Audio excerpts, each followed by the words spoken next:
வணக்கம் மக்களே, welcome back to நேற்று இன்று நாளை. யூஸ்வலாக நம்ம எதாவது ப்ராங்க் பண்ணோன்னா டீ காஃபியில் உப்பு போட்டு தருவோம் இல்லையா?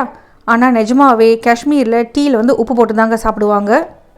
அந்த மாதிரி உப்பு போட்ட ஒரு டீ ரெசிபி தான் இன்றைக்கி நம்ம பார்க்க போகிறோம். இந்த டீயோட பேர் நூன் சாய் இல்லைனா பிங்க் டீன்னு சொல்லுவாங்க. காஷ்மீரில் ரொம்ப பாப்புலராக இருக்கிற இந்த டீக்கு ஸ்பெஷலாக Kashmiri noon Sai tea leaf தான் யூஸ் பண்ணுவாங்க. நம்ம ரீஜனில் அது கிடைக்காதனால நம்ம க்ரீன் டீ வச்சு அந்த டீயை போட போகிறோம்.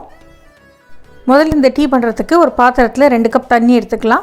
இந்த தண்ணி நல்லா கொதிக்கட்டும். இந்த தண்ணியிலேயே 2 ஏலக்காவை தட்டிட்டு சேர்த்துக்கோங்க. உங்களுக்கு பட்டை, லவங்கம், ஸ்டார் அனீஸோட ஃப்ளேவர் பிடிக்குன்னா அதையுமே ஒரு 2 சேர்த்துருங்க. இப்போ இந்த மசாலாவோடு இந்த தண்ணி நல்லா கொதிக்கட்டும். கொதி வரும்போது 2 டீஸ்பூன் அளவுக்கு க்ரீன் டீ சேர்த்துக்கலாம். க்ரீன் டீ சேர்த்ததுக்கப்புறமா இந்த தண்ணி நல்லா கொதிக்கணும். ஒரு 3லேருந்து 4 நிமிஷத்துக்கு கொதிக்க விடுங்க. க்ரீன் டீயோட ஃப்ளேவர்ஸ் எல்லாமே இந்த தண்ணியில் இறங்கட்டும். ஒரு கரண்டி வச்சு கிளறி விட்டுட்டே இருங்க. உங்களுக்கு நம்ம சேனலில் போடுற வீடியோஸ்லாம் பிடிச்சிருக்குன்னா மறக்காமல் நம்ம சேனலுக்கு சப்ஸ்கிரைப் பண்ணிவிட்டு வீடியோக்கு ஒரு லைக் போட்டுருங்க. நல்லா ஒரு 3-4 நிமிஷம் கொதிச்சதுக்கப்புறமா இதில் நம்ம பேக்கிங் சோடா சேர்த்துக்க போகிறோம். ஒரு 1/3 டீஸ்பூன் அளவுக்கு பேக்கிங் சோடாவை சேர்த்துருங்க. பேக்கிங் சோடா சேர்த்ததுக்கப்புறம் உங்களுக்கு கலரும் மாறும், நல்லா நுரைச்சும் மேலே வரும். இந்த ஸ்டேஜில் ஒரு கரண்டி வச்சு நல்லா கலந்து விட்டுட்டு மேலேருந்து கீழே நீங்கள் அந்த டீயை மிக்ஸ் பண்ணி விடணும். அதாவது நம்ம டம்ளர் போட்டு ஆற்றுற மாதிரி நீங்கள் மிக்ஸ் பண்ணிகிட்டே இருந்தால் தான் உங்களுக்கு கலர் சேஞ்ச் கரெக்டாக இருக்கும். இந்த மிக்சர் பாதி ஆற வரைக்கும் நம்ம கொதிக்க விடணும். நல்லா பாதியாக சுண்டினதுக்கப்புறமா 2 கப் அளவுக்கு ஐஸ் கோல்டு வாட்டர் சேர்த்துருங்க. நீங்கள் இந்த இடத்துல ஐஸ் கோல்டு வாட்டர் சேர்த்தா தான் உங்களுக்கு பிங்க் கலர் கிடைக்கும். ரொம்ப டார்க்கர் கலராக மாறாமல் உங்களுக்கு கலர் மெயின்டைன் பண்ணுறதுக்கு தான் நம்ம ஐஸ் கோல்டு வாட்டர் சேர்க்குறோம். ஐஸ் கோல்டு வாட்டர் சேர்த்ததுக்கப்புறமா கரண்டி வச்சு ஆற்றுற மாதிரி மிக்ஸ் பண்ணி விடுங்க. இந்த மாதிரி மிக்ஸ் பண்ணும்போது உங்களுக்கு நிறைய ஏர் உள்ளே இன்கார்பரேட் ஆகும். உப்பு டீன்னு சொல்லியாச்சு. அப்போ உப்பு இல்லாமல் எப்படி? ஒரு 1/4 டீஸ்பூன் அளவுக்கு உங்கள் வீட்டில் என்ன சால்ட் யூஸ் பண்ணுறீங்களோ அதை சேர்த்துக்கோங்க.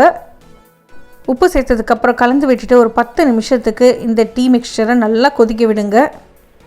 நல்லா தளன்னு கொதித்து சுண்டி உங்களுக்கு கீழே இறங்கி வரும். நல்லா திக்காக ஆகட்டும். அப்பப்போ நீங்கள் கிளறிட்டே இருக்கணும். இந்த மிக்சர் பாயில் ஆகிட்டே இருக்கட்டும். அதுக்குள்ளேயும் நம்ம கார்னிஷிங்க்கு தேவையான நட்ஸை சாப் பண்ணி ரெடி பண்ணி வச்சுக்கலாம். நான் இன்றைக்கி பாதாம், வால்நட், பிஸ்தாஸ் நல்லா சாப் பண்ணிவிட்டு சேர்த்துக்க போகிறேன். நல்லா சுண்டினதுக்கப்புறமா அடுப்பை ஆஃப் பண்ணிவிட்டு ஒரு 1/2 கப் தண்ணி சேர்த்துருங்க. அடுப்பை ஆஃப் பண்ணிவிட்டு உங்கள்கிட்ட மத்து இல்லைன்னா பீட்டர் இருந்தால் நல்லா அதை சிலுப்பி விடுங்க. இப்போ நீங்கள் இந்த மிக்சரில் ஏர் இன்ட்ரடியூஸ் பண்ணுறீங்க இல்லையா? அதுதான் நம்மளுக்கு பிங்க் கலர் கொடுக்கும். நல்லா ஒரு 2-4 நிமிஷத்துக்கு இதை நீங்கள் பீட் பண்ணிகிட்டே இருக்கணும். இப்போ உங்களுக்கு டார்க்கர் பிங்க் கலர் ஒன்று ரிலீஸ் ஆகிடும். இதில் நம்ம பால் சேர்க்கும் போது நம்மளுக்கு அழகான பிங்க் கலர் கிடைக்கும். யூஸ்வலாக நம்ம உப்பு சேர்த்துட்டு பால் சேர்க்கும் போது திரிஞ்சிடும் இல்லையா? ஆனால் இந்த மாதிரி பண்ணும்போது பால் திரியவே தெரியாது. உங்களுக்கு தேவைப்பட்டால் இந்த டீயில் நீங்கள் சர்க்கரை கூட சேர்த்துக்கலாம். தேவையான அளவுக்கு பால் சேர்த்துட்டு நல்லா கலந்து விடுங்க. அதுக்கப்புறமா இதை நீங்கள் வடிகட்டிட்டு மேலே நட்ஸை தூவிட்டு சூடாக சர்வ் பண்ணலாம். அவ்வளோதாங்க, நம்மளோட pink tea, salt tea, noon Sai ready. நீங்கள் இந்த மாதிரி டீ சாப்பிட்ருக்கீங்கன்னா எனக்கு கமெண்ட்ஸில் சொல்லுங்கள். சர்க்கரை டீ சாப்பிட்டு பழகி போன நம்மளுக்கு இந்த சால்ட் டீ சாப்பிட்றதுக்கு கொஞ்சம் வியர்டாக தான் இருக்கும். பட் அங்கே இது சாப்பிட்டு பழகினவங்களுக்கு ரொம்பவே பிடிக்கும். ஸோ இந்த ரெசிபி உங்களுக்கு பிடிச்சிருந்தா நீங்கள் உங்கள் வீட்டில் ட்ரை பண்ணி பாருங்கள். ட்ரை பண்ணி பார்த்துட்டு எப்படி இருக்குன்னு சொல்லுங்கள். நம்ம சேனலுக்கு மறக்காமல் சப்ஸ்கிரைப் பண்ணுங்கள். தேங்க்ஸ் ஃபார் வாட்சிங்.